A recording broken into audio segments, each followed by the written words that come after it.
Hey everybody, Christopher here. Hey guys, Noah here. This is potentially going to be a lot of fun, but probably not as much fun as last week. I don't know how we didn't get to this topic sooner. Right. I feel like this one has been kind of a long time coming, so I'm kind of confused as well as why we've never thought to do this one yet. It did occur to me that this is number 13, so maybe there's something to that and the symbolism behind the number 13. Maybe. Now I'm going to be contemplating that, and that's going to take me somewhere I probably don't want to go right now. Anyway, now that we're almost a minute in, anybody that's going to be watching this is probably like, what are they talking about? They haven't even said the topic. It's been a long weekend. We're sleep deprived at this point. What did I say in that post about being awake for like 243 and a half hours? Something, yeah, something like that. I can't even remember what it was. It wasn't that much of an exaggeration. It sure Anyway, did. It sure did feel like it. so our topic tonight, we are going to be discussing spirit guides. So for anybody who's watched any of our work, you see why I say I don't know why it's taken so long for us to come to this topic. Because that's something that seems to come up in everything that we do. Right. Well, especially too, because I mean, compared to where we are now, where the film series currently is, it's still I think kind of like in the beginning of like just getting acclimated into that. So it's kind of like we're not full send into it in some of the film series, but at the same time, it's like it's come up like in two or three movies at this point. So it's like it probably should have come up a little bit sooner, but Right. And maybe that's it. Maybe that's why it's taken this long. I mean, it gave people an opportunity to watch a few episodes, see a few things, but we know what's coming. So maybe now they need to hear whatever's going to come out of this before we go any farther. right.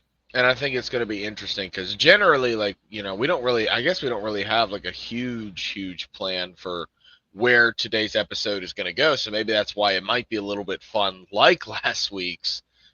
We just generally know that we want to discuss, our spirit guides and our whole idea behind maybe how that works a little bit and stuff like that. And it's kind of like for people that are maybe still religious or because whenever you say that, that's kind of like I feel like that was kind of like not the right way to say that. It's kind of like if you follow a particular religion and you feel like the word spirit guide doesn't necessarily connect to you. I've also heard, you can just say like guardian angels. That's another way to say it that like might fit a little bit more towards what your general belief system is. And so I feel like anybody that is watching this, whether you agree with some of our beliefs or you don't, I feel like there's still a version of what we're going to be talking about that might resonate with you. That makes sense. I mean, when you think about it through different cultures, different belief systems, religions, whatever it may be, I'm sure there's countless versions of just this, all different names for it. Right. Right. And I think too, depending on what religion you do kind of follow, it does kind of change the parameters a little bit behind, what that means as far as guardian angel, spirit guide, whatever it is. So that's where today I guess we're just going to be mainly talking about our personal experiences in our spirit guides and how we've been told the whole thing kind of works.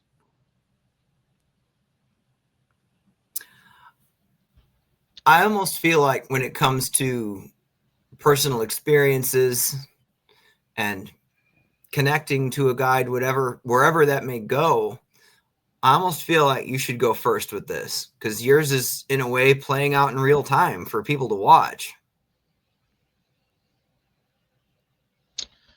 Okay. I mean that's fair, but you're also the one that has a lot more experience with this. But I'll do my best here.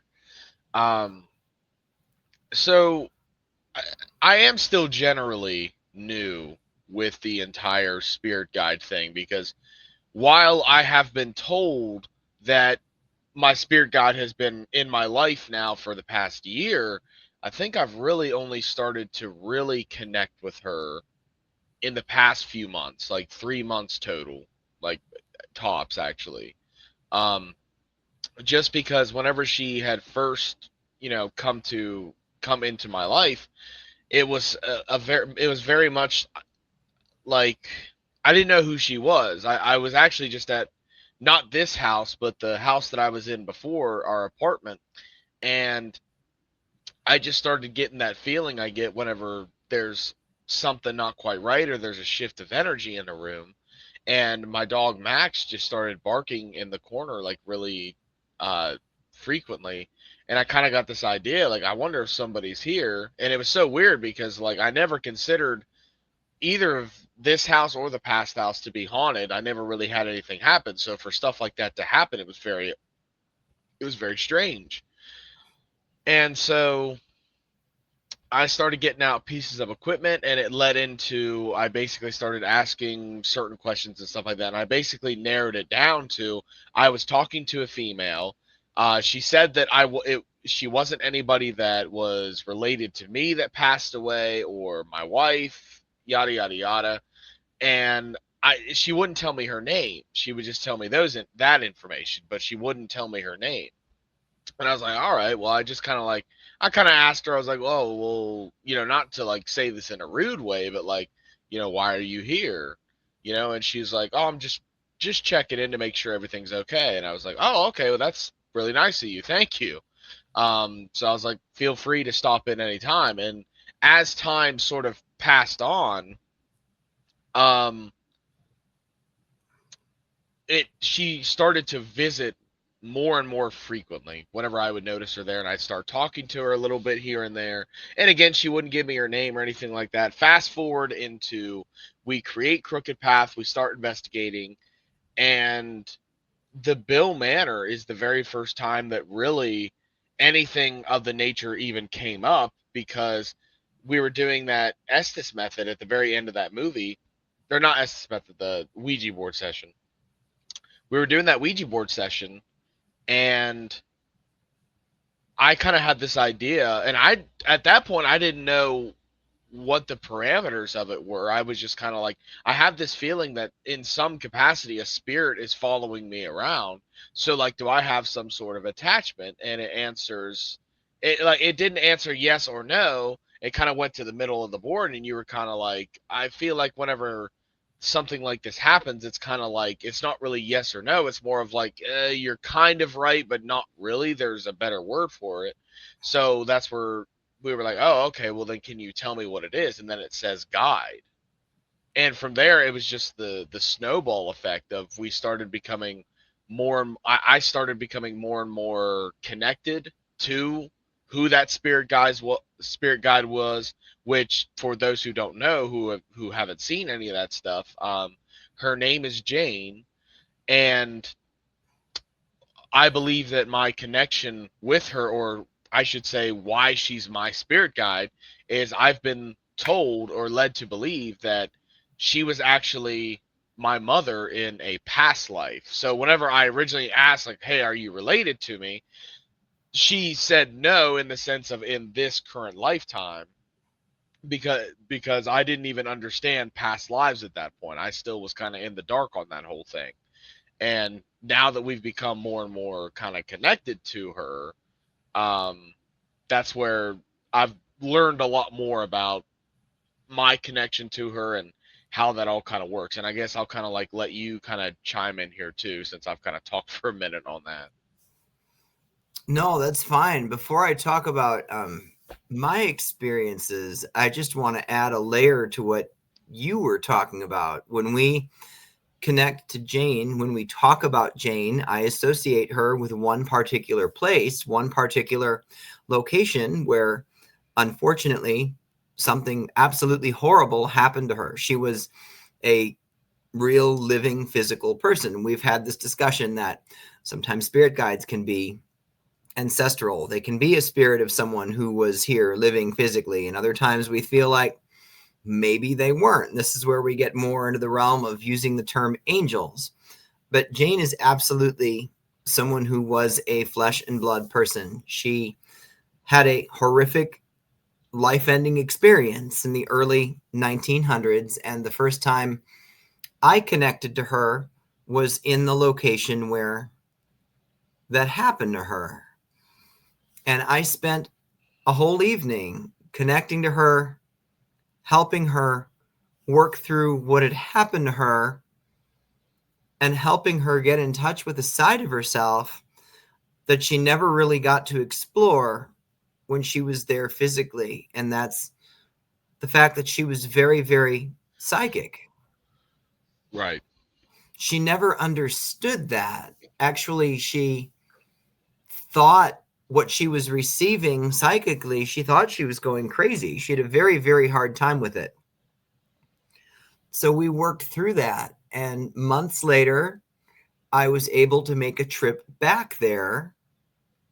And when I walked in, my first thought was, she's not here anymore. She's gone. I didn't feel her. I had no reason to believe she was still there. And that was right around a year ago. So right around the exact same time that you first felt her. Mm-hmm. And Right. I Which that didn't know that that. right.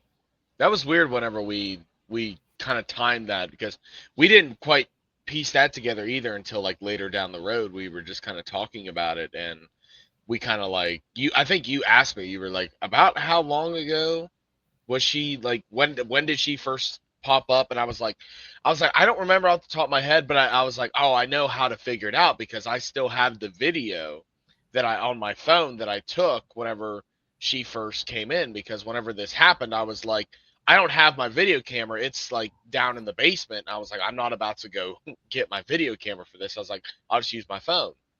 So I got my phone out and I took a video of the stuff that was happening. And I was like, oh, it was back in, like, uh I can't remember now, but I remember I had dated when it was, and that's where you were like, oh, that was literally like the same time that I went. Yeah, the timing lines up perfectly, which that still blows my mind a little bit. As Honestly, right. Especially just because it's one of those things that, like, I think there's a difference between, like, whenever you start to get into this stuff and you basically know in a way like, oh, this should work out. It's different than when it really does. It's still, even as much as we've been doing it, it still sort of blows your mind in a way. You're almost kind of like, wow, did that really just happen? right, right, that was just such a powerful, like, defining moment for everything. Right. And there were a lot of pieces too. It wasn't like whenever she first had come around and started saying who she was and stuff like that. Um, we still didn't know because it has very much been a process, which kind of leads into, I think, a thing that we need to talk about in the sense of, for me, it's like what we've seen and what we've experienced is that your spirit guide just doesn't come into your life and then it's all of a sudden like, oh, there's that full on connection there. It's like it's more of a trial period, or basically in the sense of your spirit guide seems to put you through tests for a multitude of reasons. Part of that is to strengthen your own spiritual connection to the spirit realm and stuff like that. Part of that is understanding, the deception of like when your spirit guide is your spirit guide or when it could possibly be some sort of negative entity that's trying to mimic them or try to, deceive you in some sort of way. So they put you through this trial period of like, how do you tell when it is them? And part of that is kind of like one of those things I can't really explain it to you other than if you have some sort of empath abilities or energetic abilities, feelings, or whatever, eventually you'll learn to just know when it is them versus when it's not. And I can't really explain it any better than that. It's just, especially at this point now, like I have been connected with her enough now that I do know. But in the beginning, it still was kind of like, oh, I don't know. I need to be a little bit more sure here before I really dive into things. And actually, in the movie series, the whole part about her being my mother, that hasn't even come out yet. That actually is in a film series coming. It'll be after the Madison one, whenever we go to Stark Salute. Right. So that'll be after FCI. Even they'll a little bit to wait, but that's fine. No, Stark is before. Really? Yeah. Remember, because I asked you, because in chronological order, Stark happens before Fairfield. But I asked you, I was like, do you think maybe we should do Fairfield first? Because really, there's no like, there wasn't enough between Stark and Fairfield that was like, I think it would have mattered who went, like, which one went first. And I was kind of like, well, because OSR, Madison, and Fairfield are very much a trilogy. I was like, do you think we should like do that, or do you think we should keep it in chronological order? And that's where you were like, I feel like we should still keep it in chronological order just in case anything does sort of come up that we were not thinking of that would make everything not make sense. So that's why I was like, okay, yeah, that makes sense. I'll do that. So yeah, Stark will be before Fairfield. It's right after Madison. And maybe I was wrong about that when I answered that. Maybe that's why I just flipped it in the other order now. I don't know. We can talk about that later. Right. But what you were saying with learning how to identify that it's her, and now you know when it's her, you feel it. I mean, she really did put you through some tests to determine that. She made you feel that and all kinds of other things. You could discern between what was her and what wasn't. Right. And part of that is the intuition of it too, because like there were points where she would make me feel like whenever I know it's her, I get this very overwhelming, like motherly love feeling. And that's typically like my sign that it's her. But then it went even deeper than that, because then there were times where she would flip it. She would completely make me feel awful, terrible, like there was some sort of really negative experience going on.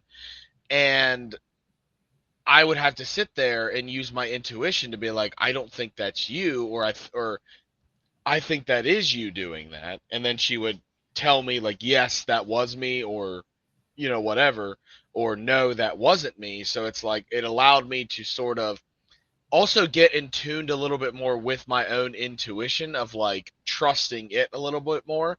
And that's still something that she often tells me to do, is just to trust myself. And sometimes I have a little bit of a problem with that. I like to question things or not trust myself in moments of need. But that's where, to this day, she's still very much like, hey, you need to trust yourself a little bit more on this.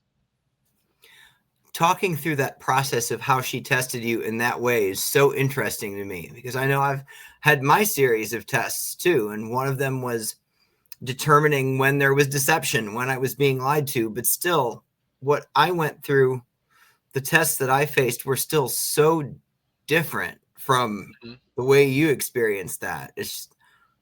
It's really cool to me. I could sit here and try to contemplate it and make sense of it all day, and I'm not going to, and that's fine. Right. I think too, though, it's also like everybody has their own abilities and ways that they understand things.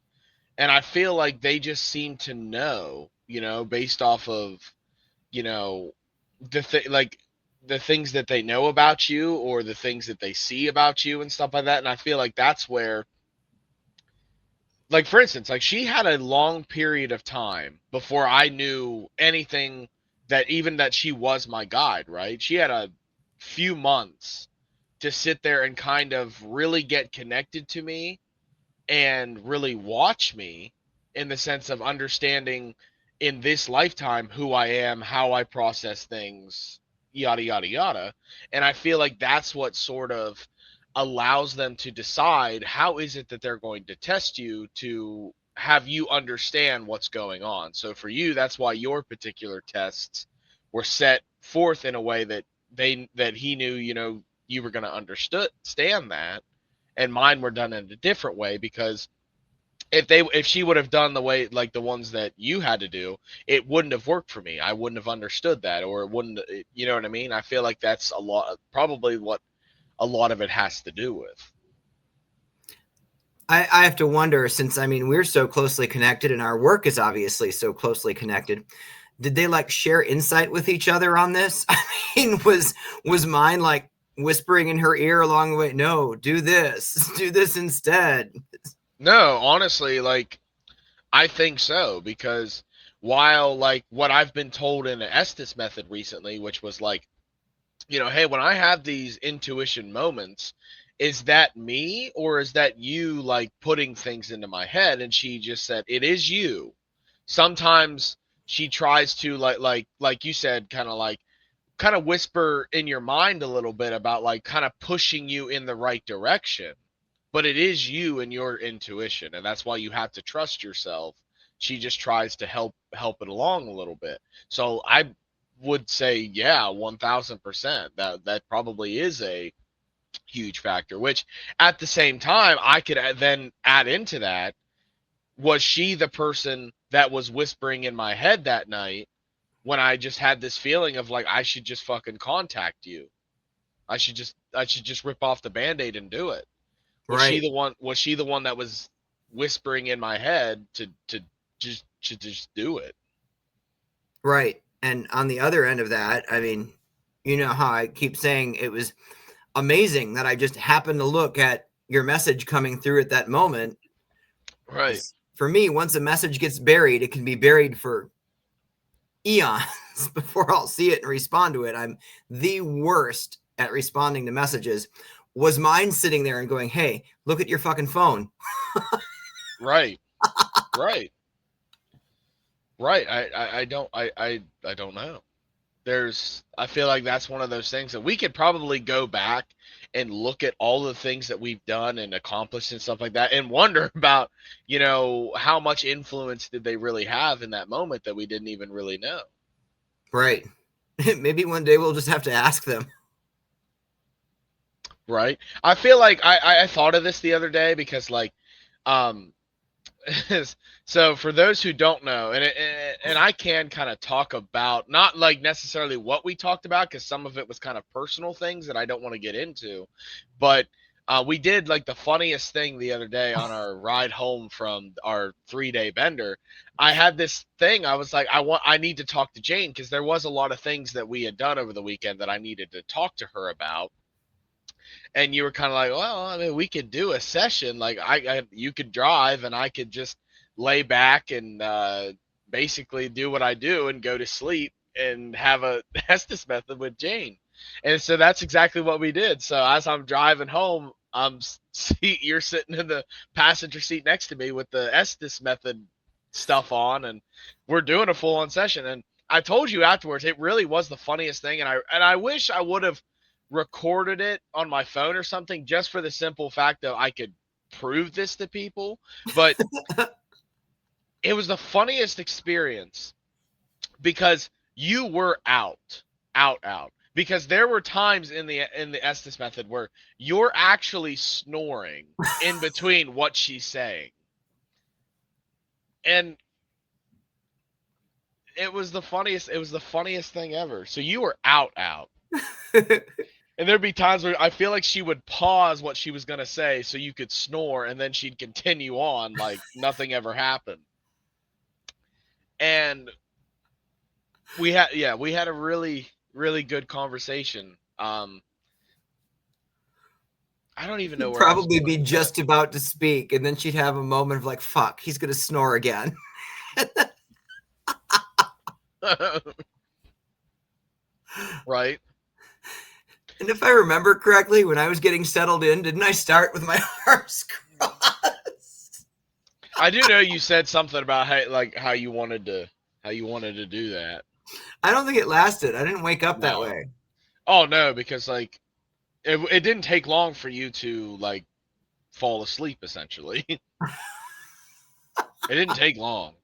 But then it was funny, like once you did like fully fall asleep, and then the Estes method was just still going, and you're sitting there snoring, and she's still talking to me about all the things that we needed to talk about and stuff like that. And there were a number of interesting things that I can't wait to eventually talk about as far as the things that we talked about. But at this current time, there were some things that were very personal that I won't really talk about, that I was asking her for guidance on and stuff like that. But there was also the side of it where I was very much asking very important questions on how the universe works based off of what my own theories are and stuff like that. And a lot of it was either confirmed that I was on the right page of things, or then it was either like things were added to that whole plethora of things that I've been. And the point of this whole story was that there's always questions that I'm wanting to ask her. And it's always like there's so many things to talk about that I often forget things that I want to ask her. And later on, I'm like, oh, I need to eventually ask her that. So I'm thinking about just getting a journal to write down every time I have a possible question pop up, write it down so I don't forget it. So one of these days when we do a session again like that, I'll just be sitting there like, all right, on the first thing on today's agenda is this. Um, but all those things that we talked about that are very much more towards like the universe and how it works. I'm sure it's gonna come up in a lot of the movies that we do and stuff like that. But I think a big part of what is going to be involved in that is helping me write my book. Right. There's a lot of that's going to be included in that book, since that's kind of where the book was already headed anyway. Now it just kind of gives me even, I think, more fuel to the fire as far as what I'm talking about in that book. I mean, from what it sounds like it, when you were telling me about the conversation, the questions you were asking about your theories, it doesn't sound like you were way off on anything. No. There wasn't anything that I said that she was like, "Oh, you're just completely wrong." It was more of you may not be 100% correct, but you're on the right path of things. And then it was kind of like she would slightly shift what like my general belief was. So again, it's like I wasn't wrong. It's just that like I wasn't 1,000% right. And then she kind of told me something to kind of steer me more in the direction. Then all of a sudden it was like, oh wow. And like I'm sitting there like, and it was the funniest thing, because I'm sitting there driving, having my freaking mind absolutely blown by the information that I'm being given, and you're just sitting there snoring away like I desperately needed the nap. I mean, you did. But it was the most interesting Estes method I've ever done. As far as the specific questions I was asking and the answers I got. So it's very much eventually what I want to do is I do want to do another Estes method like that, to film it specifically just for, we may not need it for, any of the current film series that are going on, but I would like to have that information documented so when we do need it, we have it. Right. That's a good idea. I feel like some of the questions you were asking, the fact that you actually got answers, I don't know. I think through the work we've been doing, the work you've been doing, kind of earned the ability to have those answers.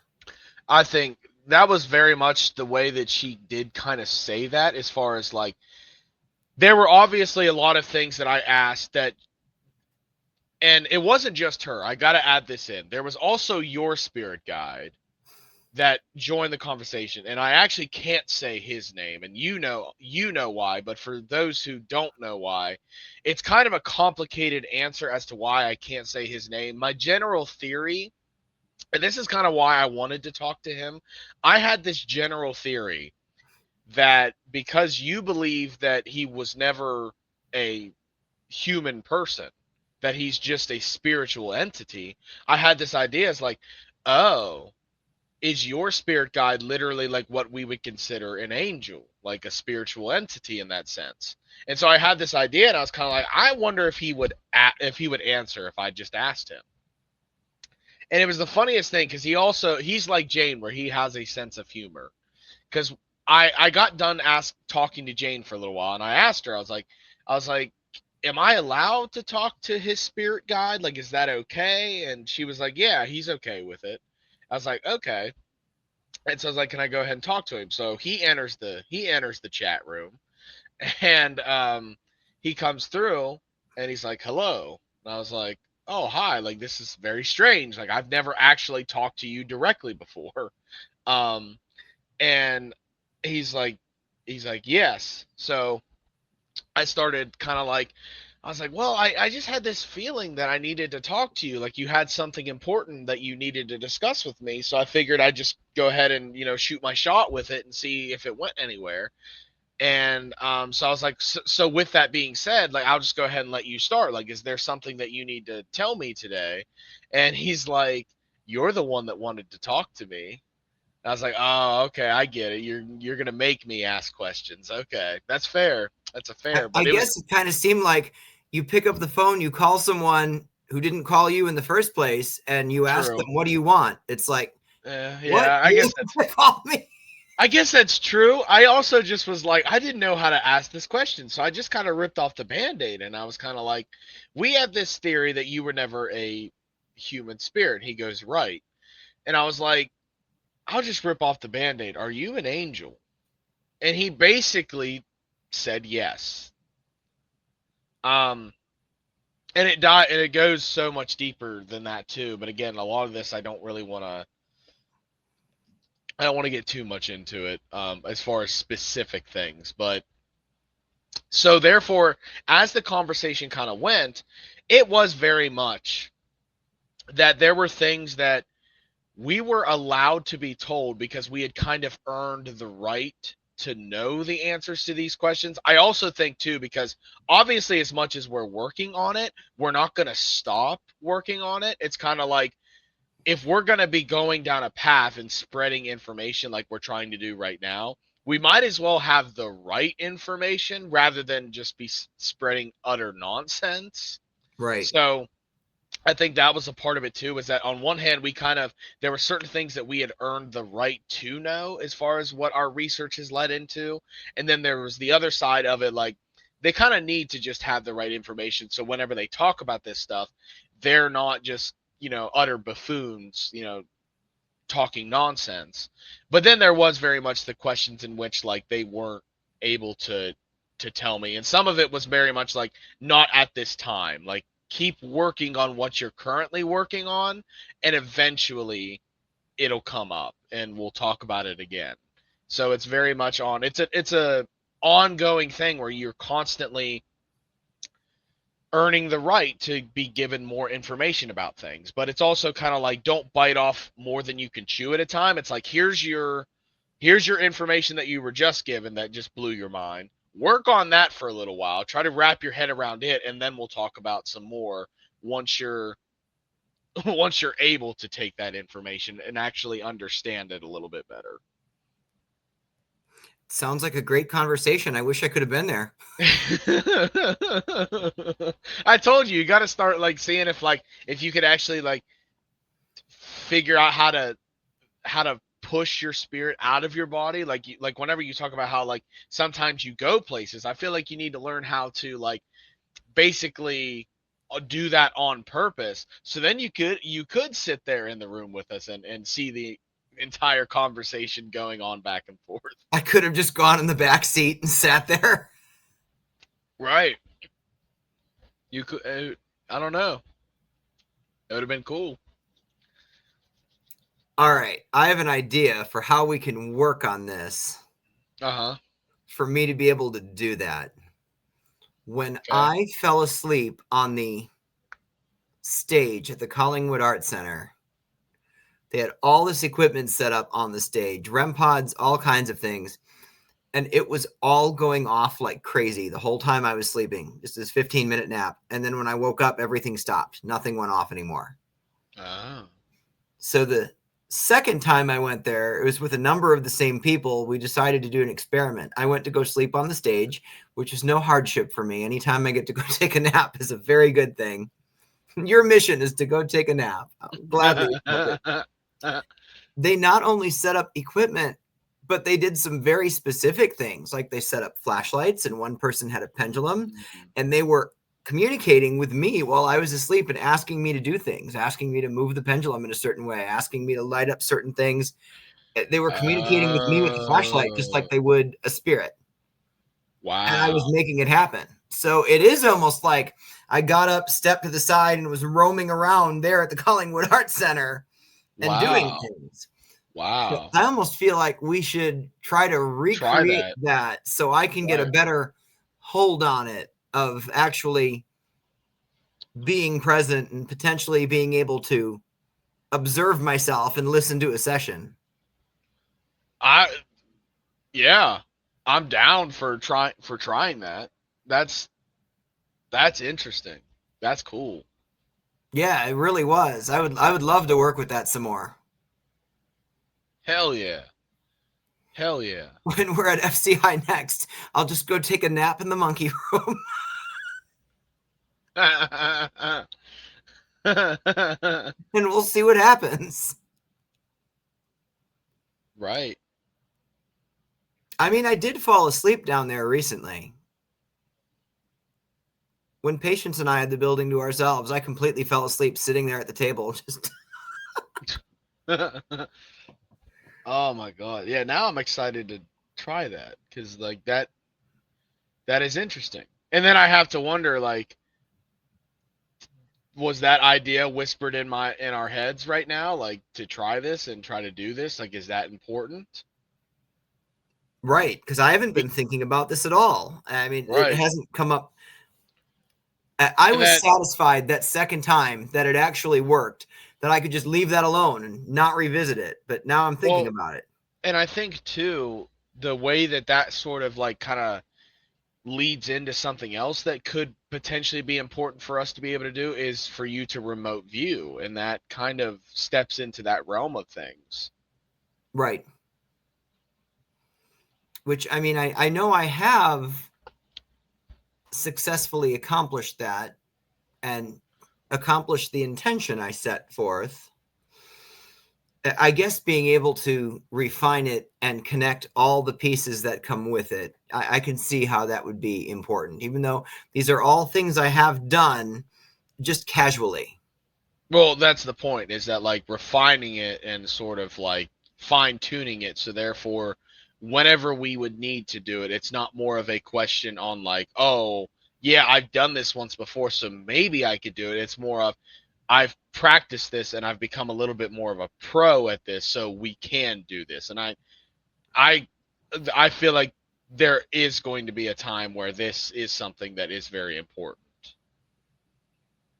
Right. My mind is flashing back. I know I've told you this story of a time I set an intention. I'm going to use the term astral travel here as opposed to remote view, because to me, those Right. are done very differently. Mm-hmm.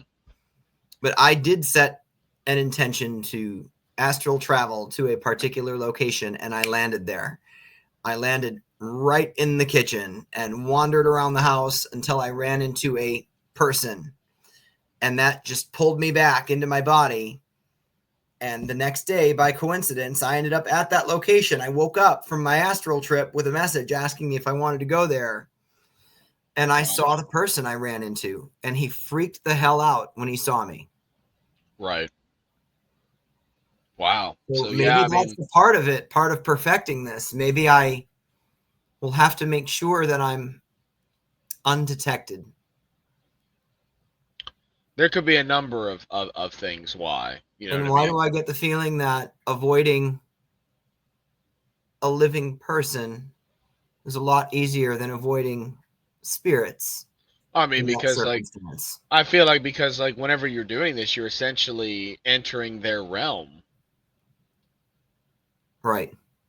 So therefore, like they would be able to see you easily. Right. We just went down a whole road that I wasn't expecting. I wasn't really either, and that really had nothing to do with today's topic. It just sort of spiraled into it a little bit. Maybe one of our guides can like make me an invisibility cloak of some sort. That or like the Lord of the Rings, the ring, whenever he goes Yes. invisible when he puts it on. Yeah. Yes. I want it very badly. maybe maybe it's the Bucky's neck pillow. Maybe that's how that works. Oh my god. Or the It makes bat you hat. invisible. It makes you invisible. That is Please don't funny. tell me it's when I wear the pillow and the hat at the same time. I don't know. I don't know. We haven't tried it. That day is coming. I know there will be a day I'll have to wear both. Could be. Should I go into the story of how I connected to my main guide? Yeah, I think that's interesting. So before I even do that, I want to throw out there that for many, many years, I've taught people about the concept of spirit guides and how to connect to them, how to work with them, reasons you might work with them. For many years, just as a general idea, I would throw it out there when I did a Reiki attunement for someone, any guides, ancestors, or deities who may want to step in the space. I do that when I do any spell work. There's all kinds of purposes where I might deliver that general invitation. And through that general invitation, I started to get a good sense through feeling of who was familiar. I really started to get that sense when I would deliberately do any mediumship type work. I'd always open that door and say, any guides that need to be present for this, who may help to bring someone through or lead me the right direction. There'd be this familiar sense of, okay, they're here. But I never really took the time to find out about them or find out a name. Right. Until a very specific circumstance. I know I've told this story before, but I don't think I emphasized this was how I connected to my main guide. So I'm going to go for it again. At FCICon a few years ago, there was a location there called the Davies House in Kokomo, Indiana. I'd never heard it before. I'd gotten up to walk around and look at the vendors before the con started, and I was so drawn to their table. And they had pictures of the inside of the house.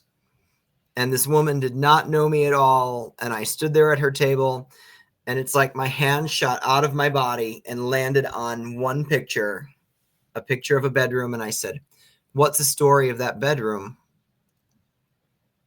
And she said, "Nothing ever happens in that bedroom. It's under a protection spell."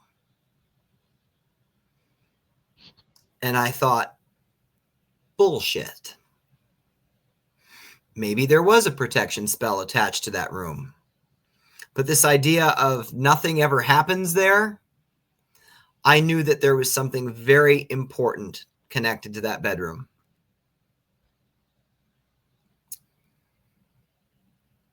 Throughout the course of the day, I ended up buying one raffle ticket, just one. Oh. And I put it in the bucket to win a night at that location, and I won it. Wow. I mean, there were people putting hundreds of tickets into locations. Right. I got it on one. So as I went to contact them to book my night, a friend of mine reached out and said she was thinking of booking a night at the Davies house. And I thought, oh, I should let her book her night, and then I'll book my night, and I'll be there for 2 nights.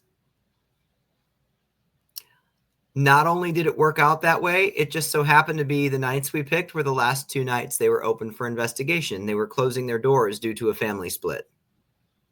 Wow. I didn't know that. Yeah. I was the last person in.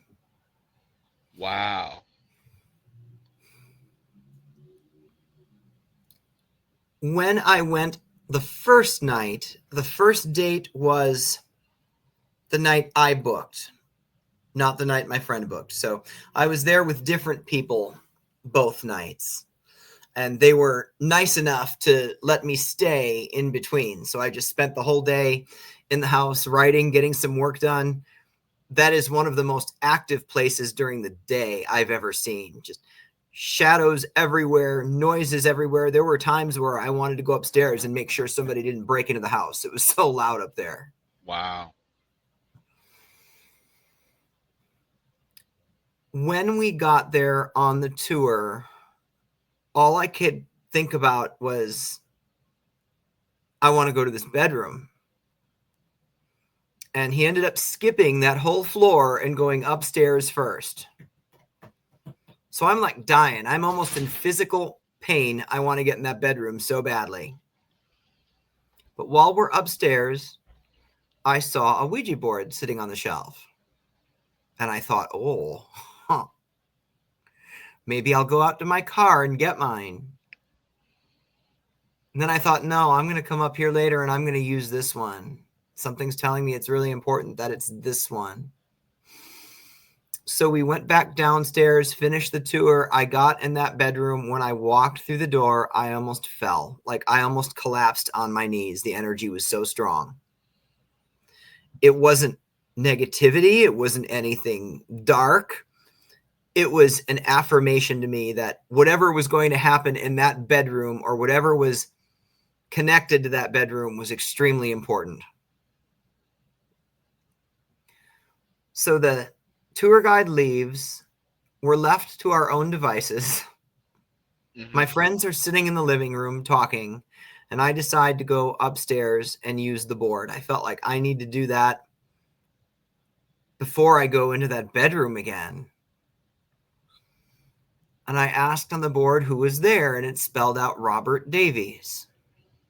Makes sense. That was the first owner of the house.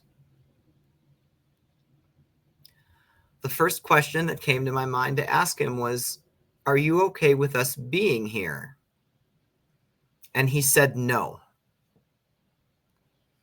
And that very much surprised me. Just from what I knew of the Davies family, they lived a very good life. Mm-hmm. There weren't scandals attached to their family. I mean, there wasn't a murder. They lost some children early, but back then that was very common. So they lived good lives and they were very well respected. Right. So this idea of, okay, you're not happy, we're here. The next question that came to my mind was, do you want us to leave? Yes. The next question that came to my mind is not a question that would ever come to my mind because I don't tend to be provoking or disrespectful, especially there being told this was the first owner of that house. It's his house. Why would I be that way? Right. What happens if we don't leave? Mm-hmm. And it spelled out murder. So I'm like, all right, we'll try this again later, and maybe we can actually be productive and get somewhere.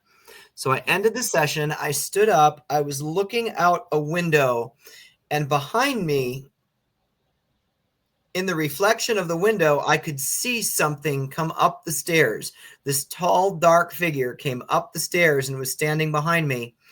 And I turned around and looked, couldn't see it, looked in the window, could see it. And I just kept looking back and forth for a while. It's like, all right, I'm going to hang on to that for a bit. So I went back downstairs. My friends are still sitting in the living room talking. They don't even realize I've re-entered the room. I sat down on the couch and I'm just like sitting there, arms folded, a little bit pissed off, contemplating what happened upstairs. I sat there for 10 minutes. They never acknowledged that I came back in the room. And I finally stood up and exclaimed, that was not Robert Davies. And I went back upstairs, leaving my friends look at me like, he's lost his fucking mind. So I went back upstairs. I got on the board. Are you really Robert Davies? No. You lied to me. Yes. Why? Test. Did I pass? Yes. determining that I was being lied to. Wow. I had to do that one more time before the weekend was over. Some of my other tests, I had to tell the story of someone who drowned in the bathtub in that house. Right. I don't do drowning. I've almost drowned twice. I don't connect to it well. Mm-hmm. I didn't quite fully understand who this spirit was that was testing me at that point. But I do know that when I told that story of the drowning, he made it so I didn't feel any of it.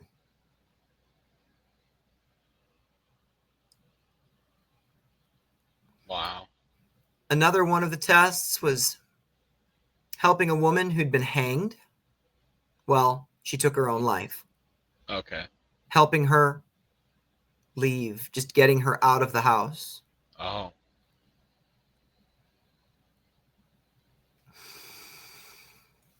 Another one of the tests was dealing with a woman who was practicing magic in the house and made a great big mess. Mm. So the woman who took her life was the owner of the house's girlfriend. And this Okay. was years after the original owners. Okay. He kept the house after that, connected to someone new, brought in a new girlfriend. She happened to be a practicing witch. She didn't know what she was doing. Mm. I don't think she was a bad person. Right. I think she was unable or unwilling to accept the fact that she didn't know what she was doing and she was creating chaos by Right. not being willing to learn the right way to do things. Right. I get what you're saying. And it looks like through her not knowing what she was doing, she brought something into the house. Mm-hmm. And it scared the shit out of her. As I imagine it would. She managed to bind it to a bedroom. I see where you're going with this.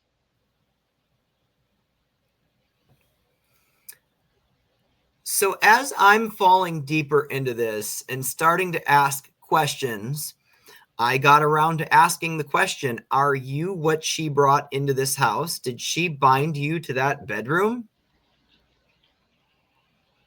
And then before I even got an answer, I cut myself off, Mm-hmm. knowing the answer to that already. And I went down a completely different road. Like, when I got here, you weren't trapped in the bedroom. You were roaming free. What's with that?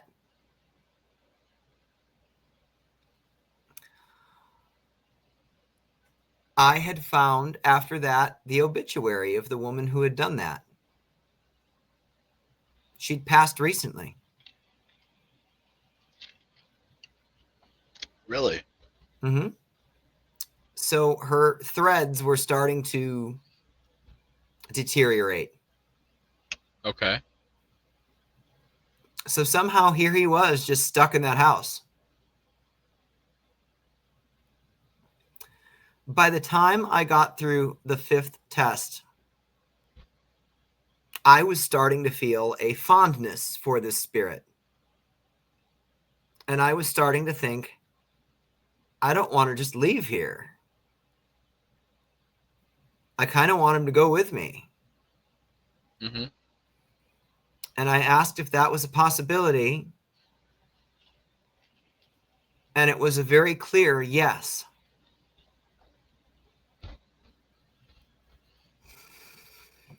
When I made it that far, I asked him to give me an image of himself. Mm-hmm. And he gave me an image of a bald man in an orange robe, a monk. Mm-hmm. I found out later on that months earlier, a friend of mine drew a picture of a bald man in an orange robe. The day she drew that picture was the day I won my night there. Wow. Wow, that's insane. Yeah, that whole 2 nights was probably, well, up until now, some of the most insane experiences I've ever had. And he warned me very early on, just hang on, because it's about to get crazier. Right. And shortly after that, I worked through something major. It took me months to unravel it. I've only told you bits and pieces of this whole story. Right. And I mean, I'm writing about it, so I'm not going to talk too much about it. People can read about it later. Right. But when that was over, I was told again, hold on, because things are about to get a lot crazier. And now here we are. Right. I And can't wait for the next time he tells me things are about to get a lot crazier. honestly, because like whenever you look at what we're currently working on, we've only been working on this necessarily together for a little over 3 months now.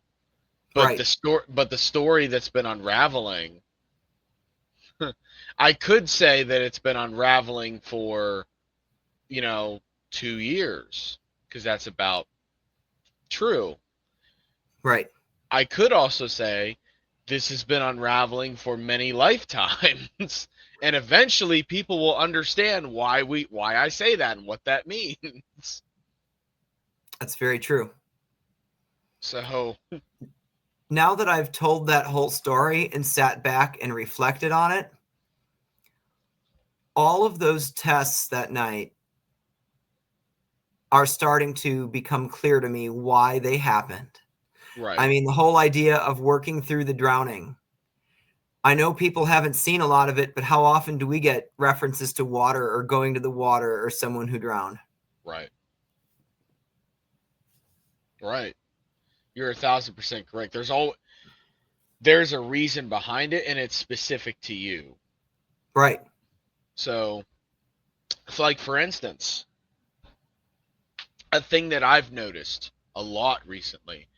My very first tests were understanding the deception, right? Right. They quickly moved from that to now most of my tests are more about refining my abilities and energy work and stuff like that. All of my tests have been completing tasks, almost like missions. Like what we just did over the weekend, that was a test. Right. And it's Right. all been it's mainly been about refining and understanding my own abilities. For sure. So that's been it. Now, I feel like once that sort of ends, there will probably be different ones, obviously, because it's kind of like you're constantly being tested. It never really ends. It's just that it's interesting how the tests, the way that they're done, is very much in what you're in need of in the current moment of when they Right. happen. Which obviously, with everything we're doing right now, that's something that I've needed to step up my game in. Right. Yeah. I mean, it's all connected. I want to throw it out there too, just for people's reference, that when I use the name Lisa, I do very much consider Lisa to be a spirit guide. When I connected to her, it was in a particular location that has absolutely nothing to do with how she and I are really connected. She and I were connected as ancestors going back through a past life long, long, long, long ago. Right. And she just happened to show up for me in the place that I spent the most time and have the most connection. So she knew she'd be able to get my attention. Right. Wow. One of the most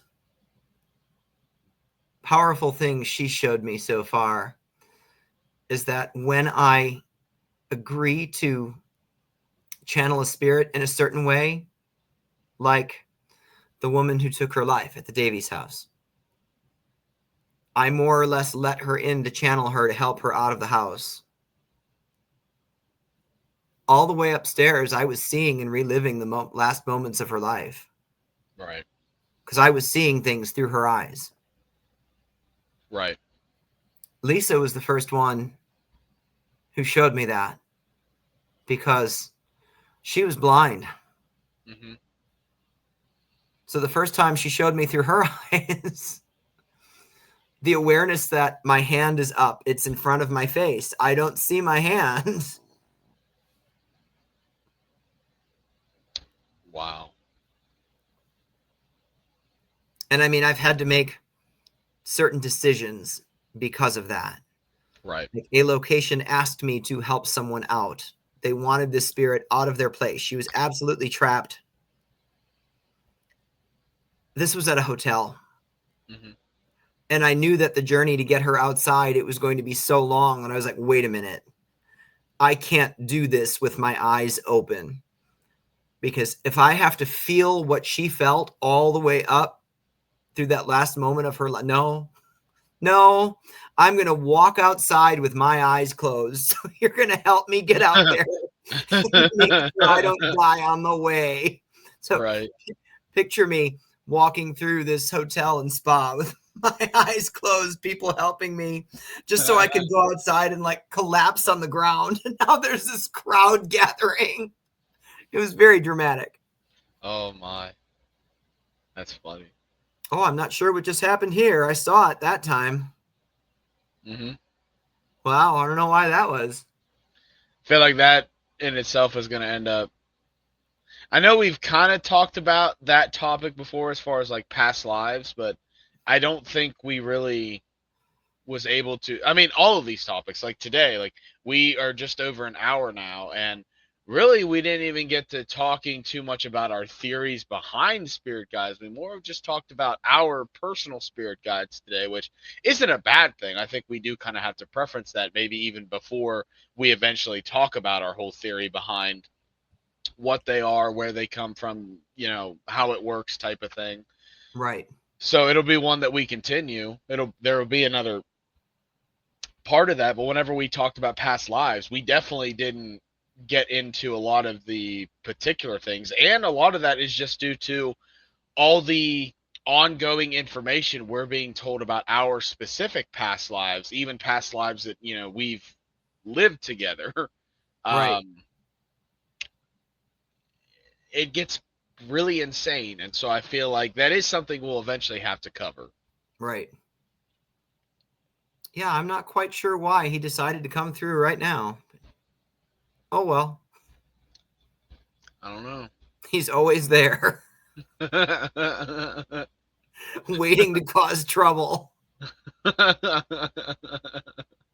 Yeah, I know the feeling. Going back to our conversation from the other day, just saying he would not be a good spirit guide.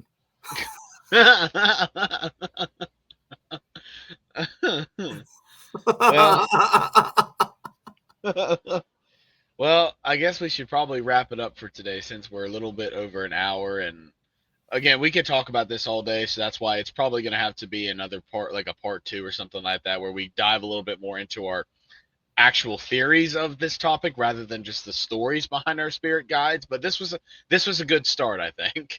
It was. And I think for us to get into those theories, I think people should really see that. I mean, we do have some experience with this. We've got some pretty powerful connections here. So that gives us the ability to go down that road and share these theories. And that's what our Right. theories are based on, from Right. experience and working with them. Right. While I'll never tell anybody like, oh, hey, like the way that I'm saying this is like 100% factual or anything like that, because obviously I don't have the knowledge or the right to really say that, you know what I mean? Especially because everybody's got their own views and I respect their views, and I actually like to use their views to try to sculpt what my personal idea of the universe is. So that's why I'll never discredit anything that anybody says as far as that. But you're absolutely right. At the point in which we've dealt with this and experienced things, we're at least able to talk about it in the sense of this is my general belief system based off of all of this experience in it that I have had and what I've experienced. Right. Yeah, absolutely. So yeah, to be continued. But Stay I hope, tuned. yeah, right. I hope everybody did like today's topic, the stories that we told. I hope you guys are interested in us continuing this topic. As always, if you have any sort of questions or concerns about what we've talked about today, leave it in the comments section, and we'll talk to you guys next week. And if you haven't done so already, go watch Madison Seminary Part 1 because it's incredible. Hell yeah, hell Just yeah. saying. See you guys next time. All right, see you guys.